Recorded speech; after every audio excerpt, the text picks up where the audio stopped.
it's Kris and Elizabeth. Welcome back to our Global Summit on Friday.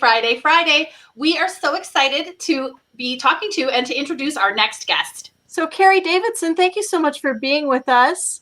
Thank you guys for inviting me. I'm excited to talk. So Carrie is an author and a relationship whisperer. We're going to learn all about Carrie Davidson. I'm so excited. Carrie, I would love for you to just start out with talking about your book. Could you do that for us? I love your book. Yeah, sure. So I wrote a book called The Five Archetypes. I wrote it to really distill and get really clear and deliver the basics around this system of being able to predict and overcome pitfalls to success. So success at work, success at home, success with your kids, with your loved ones, and your relationships. I wrote it because I had a private practice and I still have a private practice where I coach people on this stuff all the time, companies, individuals, couples. And I cannot tell you how many times people are like, where can I read more about this? Where can I find out more? I'm like, dude, I will write the book, when I'm probably in my 60s, or maybe between the hours of 1 and 4 a.m. I have no time for that. But I had a client who was an author with Simon & Schuster, and she said, my publisher wants to talk to you. And I had learned by that point not to get too excited about potentials because I would to get very excited and then not everything works out. But it worked out this time. So this book really dives into understanding what's underneath, why you make choices, why you feel compelled to do certain things, and why you value them, and why you can't tolerate certain other types of behaviors, certain other types of people, and how we push each other's buttons. Because if you can predict all that, you can build this amazing foundation of resilience to deal with anything. And so that's kind of the premise. And I wrote it because I want people to be happier. Awesome. I love that. We want people to be happier too. We're going to talk about those 5 archetypes in a moment. But what I love in your just brief introduction there, I know we said you were the relationship whisperer, but what you actually are is a human capital consultant. And so I want to know, what drew you to this work? What made you really go forward with it and just pull the trigger and say, yes, I have to do this? Your transition from maybe being in that HR corporate world to where you are now. And then with that, what do you think what's the biggest problem you see in companies today? If there is one thing you could list. So I'm giving you a double question. Hit it. Okay. So what drew me, I would say, like you said, I did start off in corporate HR. I was the head of HR at Columbia College up at Columbia University. And I was pretty young. I was in my 20s, and it was a lot of processing, paperwork, benefits, new hires, all that kind of fun stuff. But I wanted it to be more fun. And for me, I was really drawn to personality issues. And, people for some reason were drawn to me. It's as if I had therapists, tattooed to my head. People would walk into my office and be like, they'd tell me what's going on at home. They would tell me what's going on with their manager. And it was a safe place. And so I thought, my gosh, all these things happening, inside for these people are keeping them from being amazing at work. It's also costing us money, so I had to look at it from an organizational perspective, but my heart was looking at it from a humanity perspective. And I was always drawn to trying to figure this out. And we did do a lot of data gathering, and we did create some great new programs to address it. But as my life went on, I had 3 kids, and I decided I wanted to do something that took either less time or it was less intense, which is not where I ended up. But I ended up running nonprofits for at-risk youth, and I landed at Columbia Presbyterian Hospital. And we were running a nonprofit there, and I started to really understand the medical model. And I thought, wow, doesn't feel to me people-centered.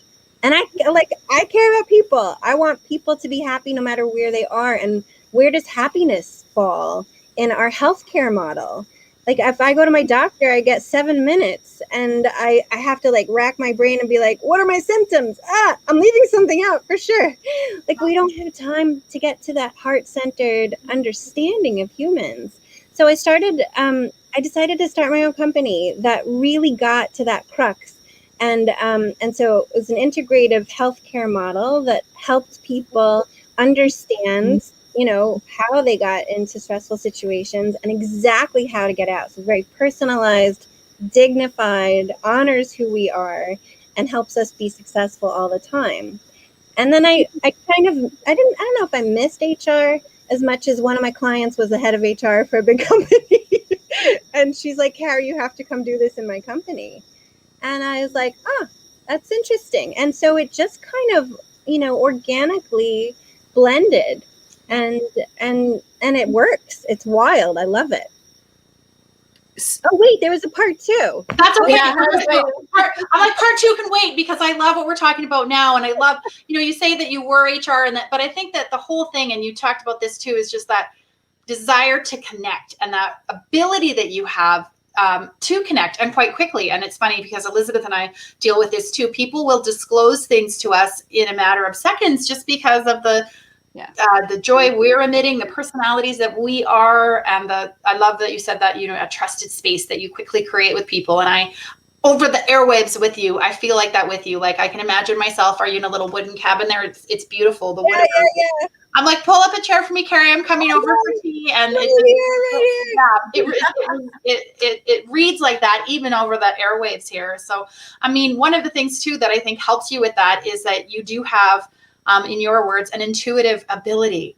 And so do you mind sharing a little bit? I think that's such a special gift. And do you mind sharing a little bit of that with us? Yeah, of course. It's funny. My whole life, I've just kind of had a very high level of sensitivity, I guess, on the whole spectrum of what does sensitivity even mean. I cry at commercials. I see someone getting married I don't know, I'm like in tears. Someone's having a baby, I'm crying. But at the same time, I'm super sensitive to kind of like the impulses of what's going on around me. So if I'm interviewing someone, if I'm going on a date, if I'm like sitting with my kid and they're not quite telling me something, I just have a knowing. There's just this sense of knowing that I feel like has been rather strong within me my whole life. I actually assumed everyone had that. And I think what you learn from the 5 archetypes is each type thinks everyone else is like them. And when they're not, they're like, what's wrong with you? So later in life, in my mid to late 30s, I realized that my level of intuition or sensitivity to what's happening within others around me was a little bit bigger than other people. I didn't realize that other people didn't just know these things. So yeah, when I'm with clients, I also, every time before I have any meeting, I get quiet. I calm my own energies. I just get, I guess it's a form of meditation just to get quiet for a minute and ground. But I also expand. So at the same time as I'm grounding my own energy, so I'm not like intertwining my own garbage from my day with you and your time. I'm honoring you and your needs. So I ground that out. But at the same time, I expand and I kind of invite like what's going on for my client. So I can actually see this broad perspective of, what factors are making it hard for my client to achieve what they want. So I can include that into my consultation, into the conversation, and into what we create ideally within a whole company. Like I can kind of see those moving parts. But the framework of the 5 archetypes is that tangible, practical, every human on the planet could use it. And it really does the same things for you. It helps you predict and overcome any kind of pitfalls that you're dealing with. So what are the 5? And you have an assessment people can take and all that stuff. Let's go right there, and so people listening can get an idea of what more your book is about, and what the 5 types are. Sure. So the 5 archetypes are rooted in ancient Chinese medicine and in their philosophy of how all things grow. It's a sense of understanding what factors need to be present for you to be successful in anything you do. It's how you grow through challenge, through disappointment, through discomfort. And it's equally how a plant grows through the seasons. And we all need the same things. We need fire, earth, metal, water, and wood to be successful. And they correspond to things in our physical environment, right? The Chinese medicine model is a mind, body, spirit relationship system. It's not like a siloed system like our Western medicine model. And so there are all these great correlations. So they correlate to the seasons of the year, to the sun, to the ocean, to trees, but also correspond to organ systems and emotions and fears and proclivities and desires and addictions, like what we can't live without. And so when you understand these intricate details about yourself, you can be more self-aware. And with more self-awareness, you can empathize with the fact that, oh, wait, the other people in the room don't do what I do. They solve problems differently. Then all of a sudden you can have compassion. And in that space, you have the potential to be resilient, which is like the key. That was that one answer that I didn't answer before. But the 5, these are fire, earth, metal, water, and wood. We all have all 5 within our nature, but we have one that all throughout our lifetime will guide the way we interact with our environment, with our internal environment. So when we feel stressed, when we feel tired, when we didn't eat enough, or our digestive tract is off, and also with our external environment. How do I deal with it when my staff didn't do what I asked them to do? How do I deal with it when my boss is yelling at me and I really think I did deliver how I should have? How do I deal with it when my clients, displeased with a report that I provided? All these things kick up our trigger our emotions to kind of go, ah. So the 5 archetypes, What do they each mean? Like, what does fire mean? Earth, water. What do they each? Who are they? So yeah.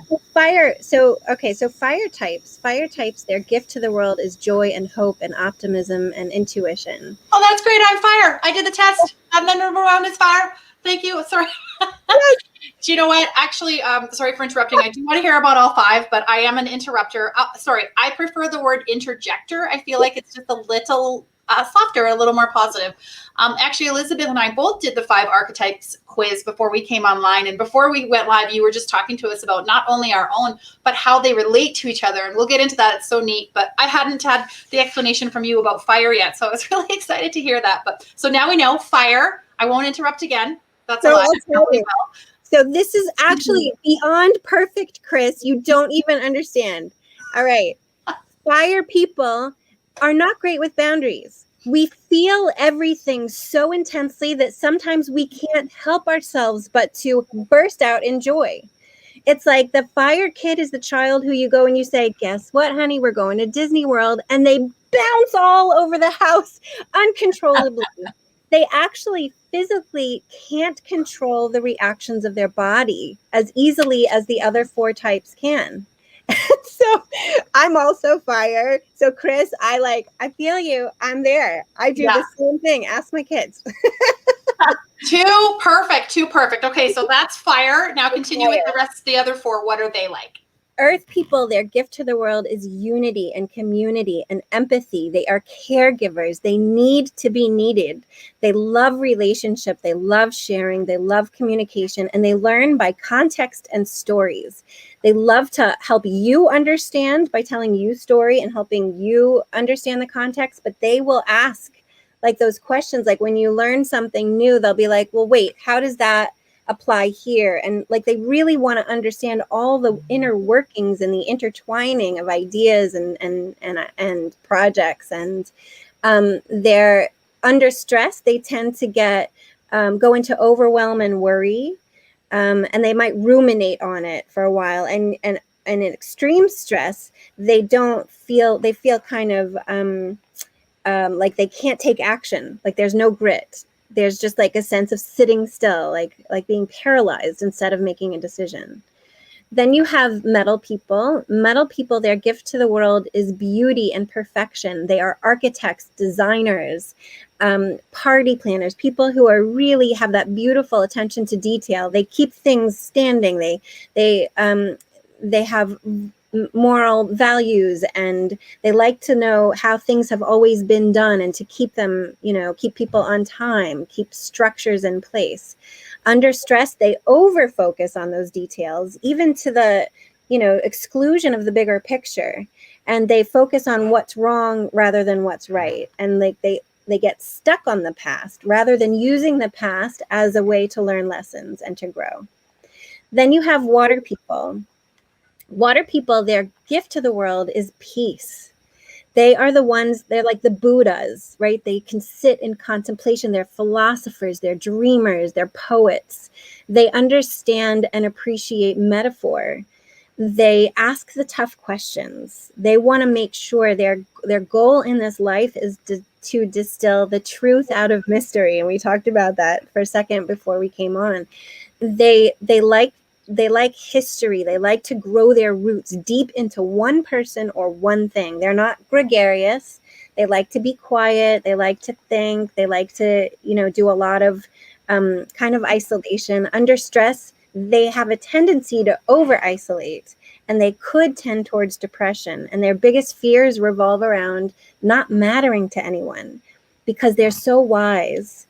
They like being known for their wisdom. And if no one pays attention to their wisdom, they feel like useless. And that's their biggest fear. Then you have wood. Wood people, their gift to the world is freedom and initiation and creation. They are trailblazers. They are risk takers. They're going for that bungee jumping. I don't think I would, even though I got some decent amount of wood in my energy. But yeah, they don't believe in obstacles. They don't believe in the word no. They'll figure out a way around. They make things happen. They are visionaries. They know, like, they are entrepreneurial. They're the types that don't take no for an answer. They just keep making things happen. Their biggest fears revolve around confinement. They can't tolerate when people or things get in their way of getting things done fast. And when they get stressed out, they tend to move as quickly as they move to create is as quickly as they get stressed, and they will burst into anger and sometimes rage. And they are the least self-aware of the five. When they get that way, they don't realize the impact on everyone else of that burst of anger. So everyone else kind of like sits there like, what happened? And they're like, what do you mean? It's over. So that's like a quick and dirty. Where did I go on that? What were my 5 percentages or whatever? Yeah. So Elizabeth, your top is Earth at 84.6. Your second one is wood at 69.3. And then you had fire was 64.8, metal 52.2, and water 45.9. Interesting. What was Kris? I have mine here. Do you have mine? I'll read them. So my number 1 was fire, as we know, at 84.6%. My number 2, and I'm totally celebrating that, but I love that you said we all have a little bit of both. When you were explaining them all, of course, I picked the positives. I picked the high notes of each one. I was like, oh yeah, I do that. But it's interesting when you talked about feeling that anger or that rage, and that's something that I used to really live in and deal with, and I've done a lot of work. And so my question after this, think about this, is do people ever change their order of their archetypes, and what does that look like? But I'll finish me. Number 1, fire. Number 2, earth, 82%. Number 3, wood at 75%. Number 4 was metal at 66%. And my 5th one was water at 50%. So yeah. We share water. We share water. What does that mean about us, Carrie? Well, so you guys, so this is great. I love my most favorite stuff I do with this, the archetypes, is to map out relationships so that people can predict kind of like how they're going to argue, what they're going to argue about, where they need to build strength to be more resilient as a team, and to have more empathy and compassion for each other's needs, so that when you meet your needs more of the time, you have less times when you don't understand each other. Misunderstandings and miscommunications, they just don't happen because you get each other and you can plan ahead. Yeah. Oh, she doesn't like it when I do that, so I'm going to say it this way instead. Yeah. You still get it done. You just do it in a nice way.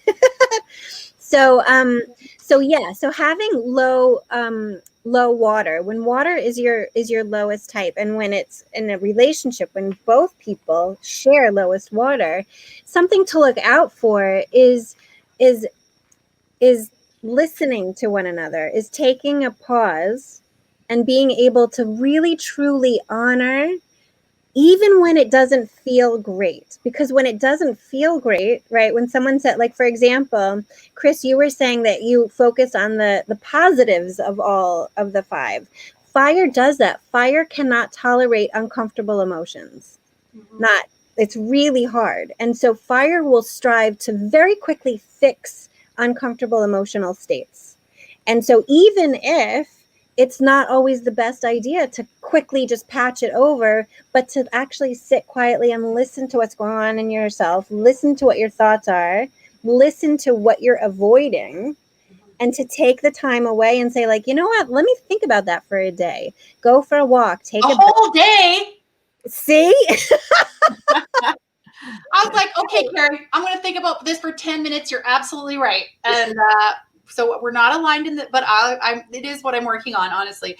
So I'm sorry for interrupting, but obviously now that you've called me fire, I have total permission to do that the whole interview. So, but it makes sense what you're saying. And I do, as I continue to work on my own personal journey and recognizing that in different ways too. This is the first time that I've really heard the 5 archetypes, and I'm just sitting here going, oh, that makes sense. That is what I'm working on. I know I need to make more space for those things and not be the fix-it girl. So as you speak, I'm sitting here, I see Elizabeth taking notes too, and I'm just like, yes. Yeah.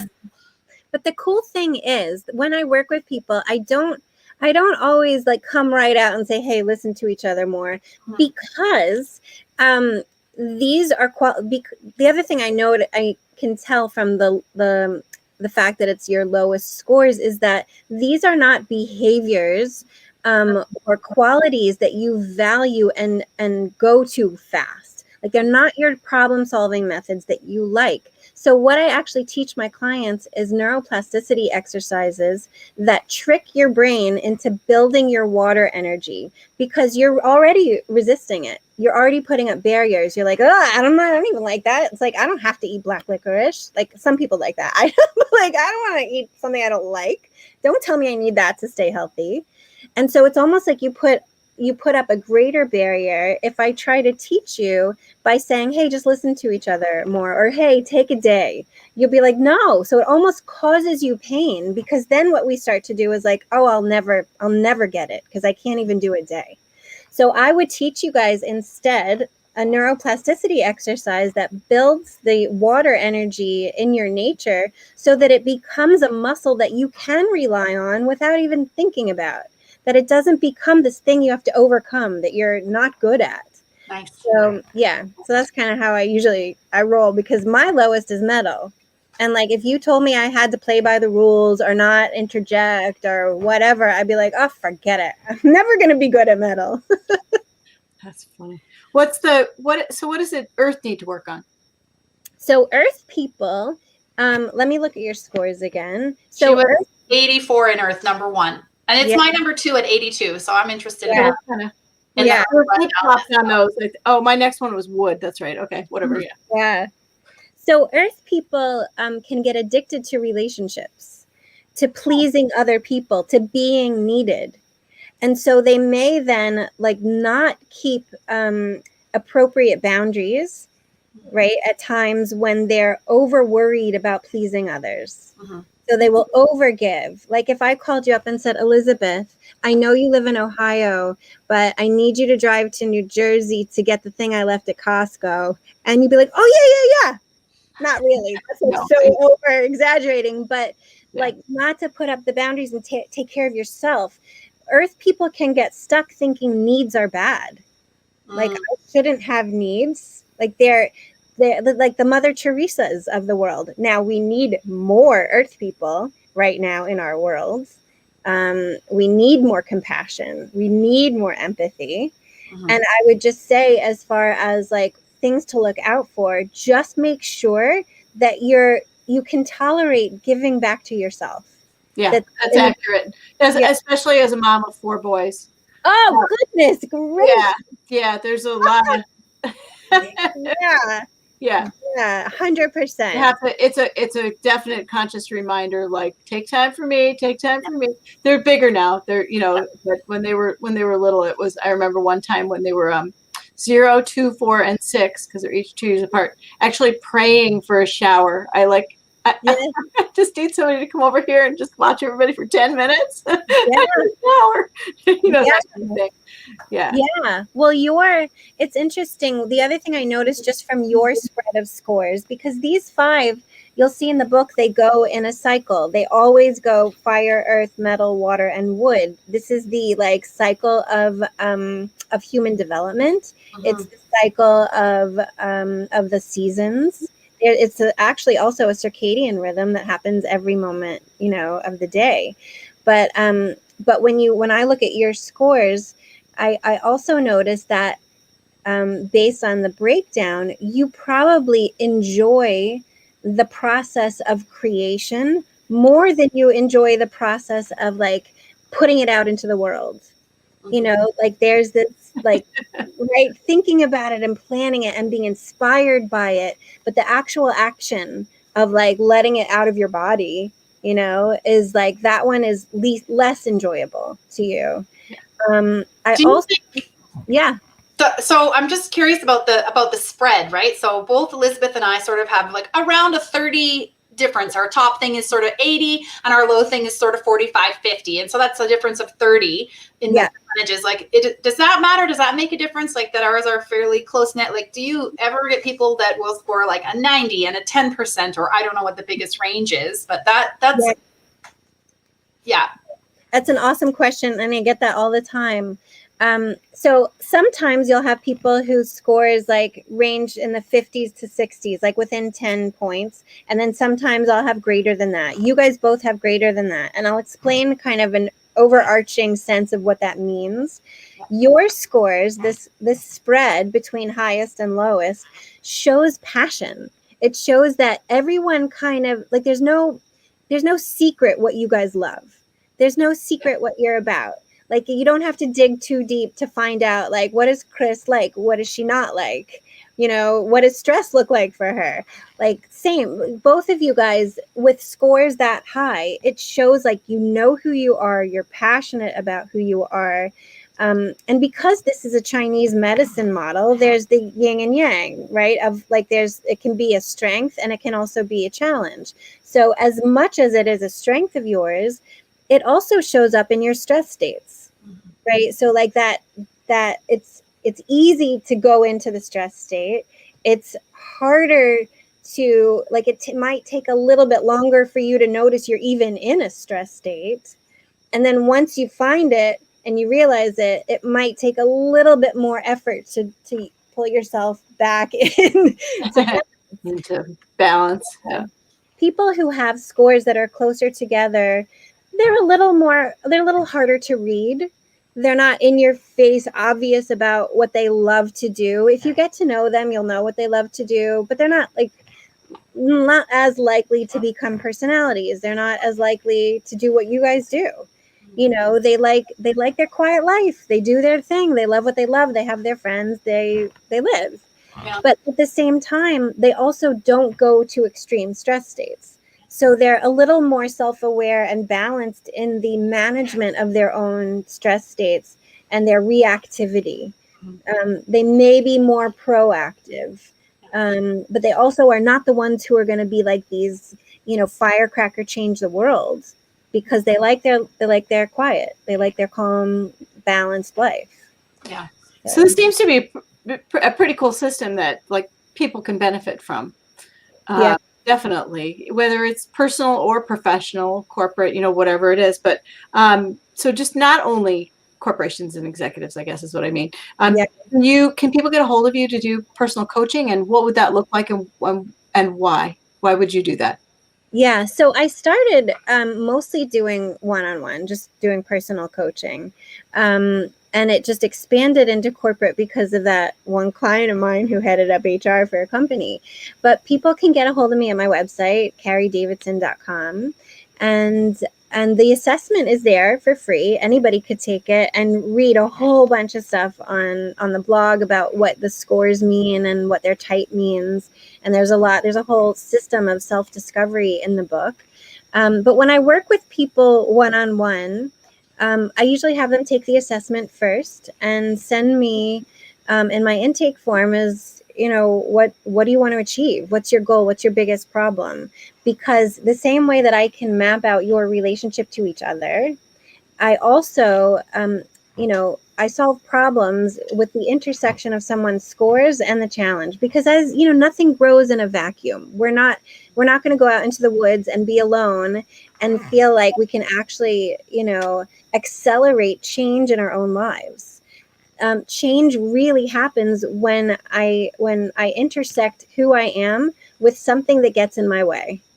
Because that's when all of a sudden you feel something.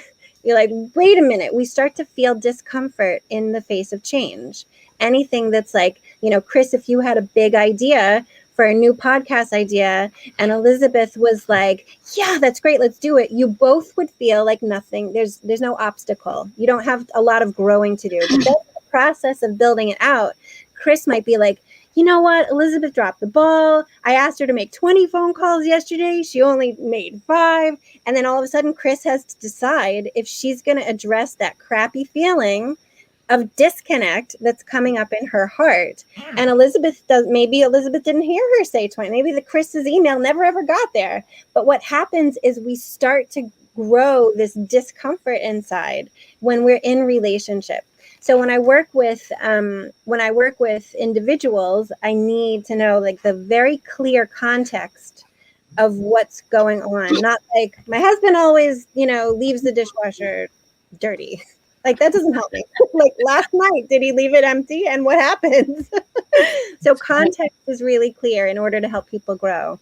And then I use my intuitive abilities to tap in during the session and before. But my whole role is to give people the keys themselves. Yeah. Like, I don't want to be the driver for everybody. I want people to know it for themselves and then go and teach it to their own children and to their own families and to their own companies. Like, let them be the light, that expands this ability for everyone to be resilient. So that's kind of, I don't know if that answered your question. That was a very fiery way to answer a question. No, it was perfect. It was perfect. You get perfect.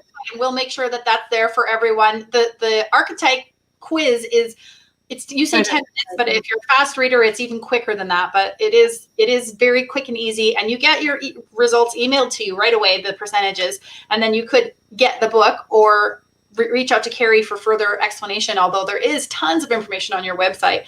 Speaking of your book, I do want to let all of our listeners and fans here know that you are giving away not 1, but 2 signed copies of the five archetypes. I am so excited for that. I'm like, am I allowed to win at my own conference? I want one.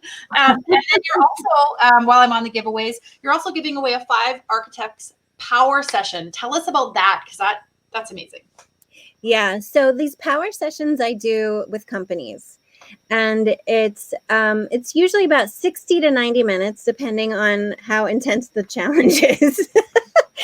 But I work with decision makers in companies who are experiencing kind of what I call this like gap in productivity, where, for example, you believe that you have tried everything, right? Everyone's gotten the same training. Everyone knows how to use systems. Everyone knows how to fundraise or how to nurture clients or talk to each other or manage a process.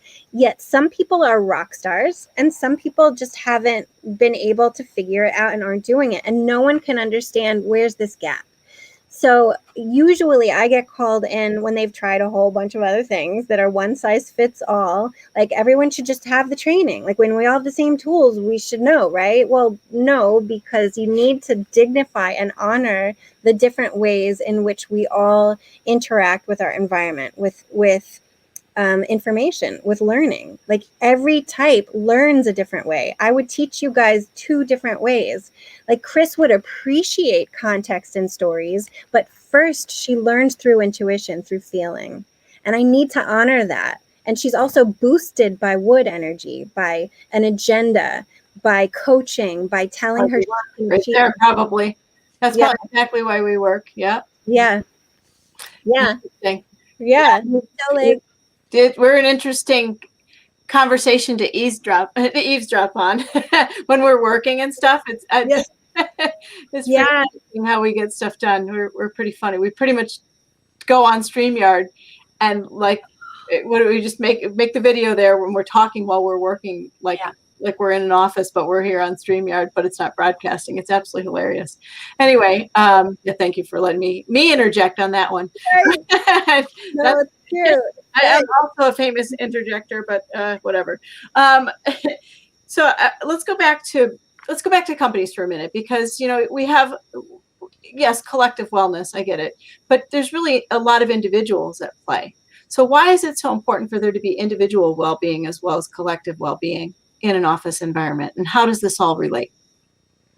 Well, so if you think about it, we go to work and our companies kind of see us as transactions, right? We are bodies in seats, doing a job, and we measure the output. Like, did that person make 20 calls? Did that person bring in X amount of revenue? We forget, I don't know if it's forget, we don't dignify the fact that we are actually human beings with feelings and families and stuff going on that makes it really hard to function, and maybe a long commute, and we're expected to completely drop everything at the door. And then people wonder, like, why do you get so stressed out so quickly? Why do you react to those things? Why can't you be more proactive? Why can't you be more creative? We're expecting Superman and Superwoman to be sitting in every seat, but not honoring the fact that we each have a very unique process to getting there, and that without feeling safe and heard and seen and secure, you're not going to be able to get the best of me. And not only that, it's going to start to create a fission, a divide, whereas I'm going to not want to engage. I'm not going to like working here. I'm going to start looking for someplace else. I'm not going to put my all in. So if we ignore the fact that we are hiring humans rather than robots, although some people do bring in robots instead of having humans, Right. But if we're hiring and we're looking for the best, out of our employees, we need to honor them and to build their ability to be self-aware, empathetic, and resilient.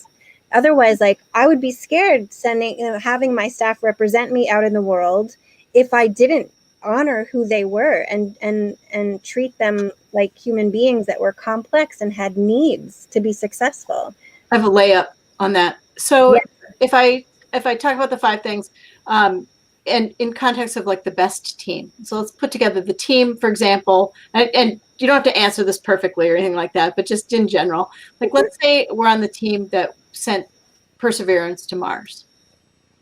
Does that team have like 2 of each of these things, 5 fires and 3 wood, 2 waters? What's the makeup of a team? Does it have one of everybody on? So I love this, because a lot of times what I do is people ask me to kind of staff a high-powered team to be able to achieve a specific goal. Exactly what I'm thinking. I'm like, what team are we going to put together, Kris? And who does Carey know? Yeah, that's awesome. Oh, I'd love to talk to you guys about that. We could totally do that. I had one right there. I'm like, I already told you 11 hours after the call. Everybody stay. I know. I know. Back to you and the power team, or what that, like, what do you say to that? Yeah. So it goes back to an earlier thing I was mentioning around context. Like what are the specific, competencies? What do you need done? What does that team consist of? A leader, I'll give you kind of like a base without knowing the details. Yeah. Leaders, someone who will get you out of a burning building fast, unscathed, right, is a wood person. So a lot of times you'll want a wood person who's balanced, who can coach everyone along, remind everyone what we're here to do, inspire you, with exactly what do we need to achieve? What is the vision? What are the, the markers that we need to achieve every week? And are you hitting them? Yeah. Then I would say, fire people tend to be relationship people. They're really good at networking. They know a lot of people. They're friendly. People are drawn to them.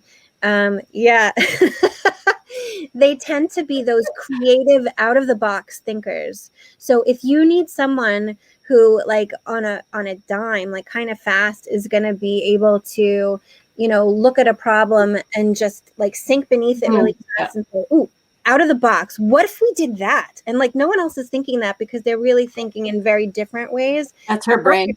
That's Kris to a T. Yeah. Yeah. Fire's just like, ooh. I see it. Yeah. Yeah. Oh, yeah. Then you have earth people. Earth people are all about like, what are the tools we need to get this done? Do we have everything we need? Do we have the people? Do we have the resources? And also like, I'm laughing, but it's like, yeah. We're sitting here going, yeah. Yeah. And like, they're also, they are the team. They are the glue that holds everyone together. They share, you can trust them, they communicate, they want to be helpful. They want things to work.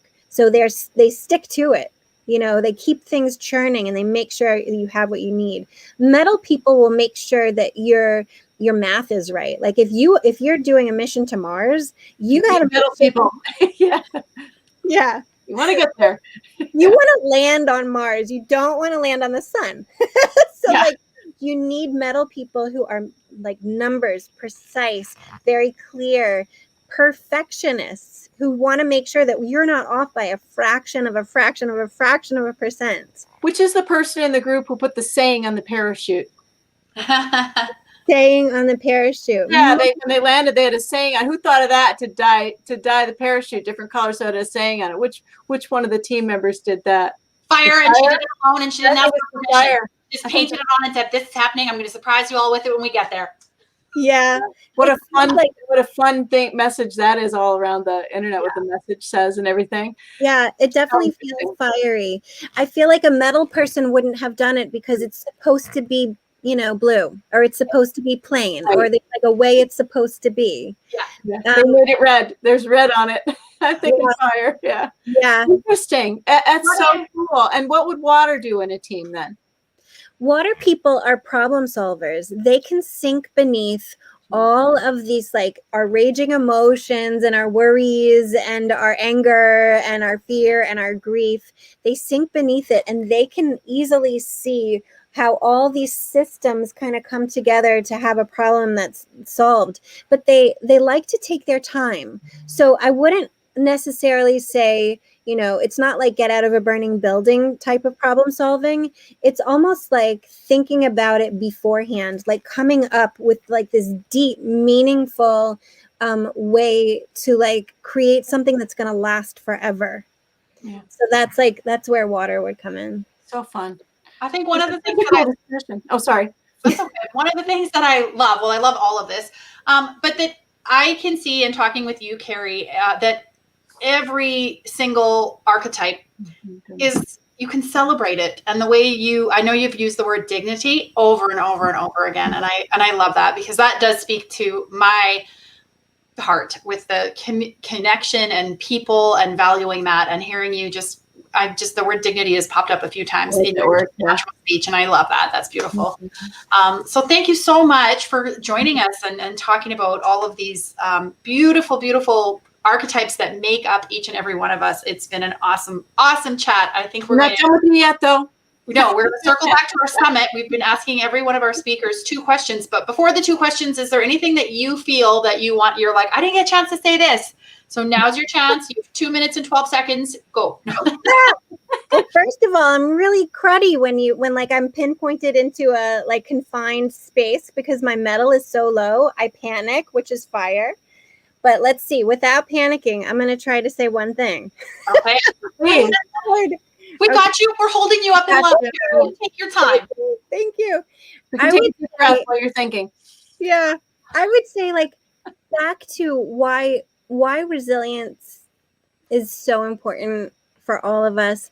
I think, it kind of reaches back to the point that without empathy, you can't have resilience because you can't empathize with your own needs or someone else's needs. So how can you be resilient in the face of stress that you don't understand? Without self-awareness, you can't have empathy. Because if I didn't know that I experience stress a certain way or teach a certain way, I won't be able to empathize with the fact that it might land uncomfortably for you. And then I can't have empathy, and then I can't be resilient. Yeah. And I would say, like, we're really experiencing an epidemic of disconnect. We don't know who we are. Yeah. We really don't. And studies show that a good 95% of people think that they are self-aware. But the truth is about 12 to 15% of people are.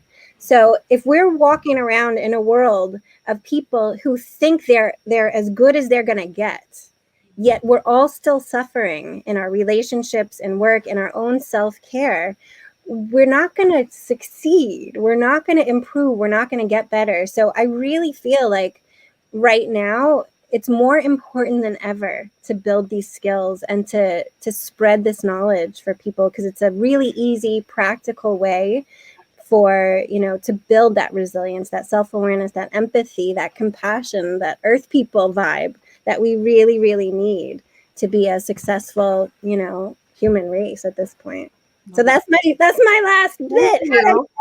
All right, well, we got a question for you. So stay in that space of, like, we're going to ask you questions. This one is about your incredible yes. So we have a saying on Best Ever You that Kris and I have been talking about throughout the whole summit. We've been asking every speaker 2 questions, and the first one is, what's your incredible yes? An incredible yes is a moment in time that you said yes to something and or someone, and it changed your life. And we realize you might have more than one, but just maybe give us one. No, I think this is good. For me, it was actually being committed to a meditation practice that's something that I like. Fire people are not meditators, that we don't love to sit and be alone and do the same thing over and over. But I found a practice that I like and that I committed to. And it helped me get so much more grounded and so much more present for everyone in my life. So it helped with my love relationship, with my kids, with my ex-husband, even with my friends, with my clients. So 100% commitment, like, to something, watery, and commitment is metal, my lowest. So, like, really taking that risk and doing that thing that I don't love, it actually propelled me to be a better person. Awesome. Thank you for sharing. The next question we're going to ask you, every day we have, like, a theme of the day, mindset, wellness. And today, Friday, our theme is community and connection. And I love that you're with that being the theme and the question today. So we just want to ask you, what is a tip, especially in the changing landscape? We're all on Zoom, we're all home, we have a very different, what is a tip from you for how people can still either celebrate community or feel connected when they're maybe not feeling connected? So what would your advice be on that, or your tip? So I'm going to share something that I would say can get addicting. So be careful. Is it pizza? Is it TikTok? Actually, I just started getting a little bit active on this app called Clubhouse. Are you guys familiar with Clubhouse? Yes. And what I love about it is that it really does feel like there's so many conversations, and I tend to get drawn to the conversations where there's a really small group in the room, because everyone gets to talk. Yeah. And it's like all of a sudden, like, there's the potential to meet new people, even for a second, even on a lunch break. My only caution is you can't get sucked in for hours. Like, I have an ask. Actually, Yeah. I would love to repeat this conversation on Clubhouse with you. Would you do that with us? I'm so down for that. Let's do it. Because I'm on Clubhouse. You can find me there, and I'll find you. And I'm going to pull Kris onto Clubhouse if she's not already there. We have to invite her. I'll invite her. I think you sent the invite. Yeah, and then we'll set up. Do you mind? Would that be? I know I put you on the spot. I'm sorry. I would love it. I would love it. Let's. I mean, the 3 of us doing this conversation. This was really fun. Yeah. And very enlightening, and I really, really appreciate you being here with us. It's been so much fun to get to know you. Likewise. And a shout out to Sherianna Boyle, another one of our speakers who connected us to you. So let's throw that glitter. Carrie, you got to go like this and throw some glitter. This is throwing imaginary glitter into the air. And this is us signing off. Bye, everyone. Bye to Carrie, and we'll see you soon. Bye, Carrie. Thank you.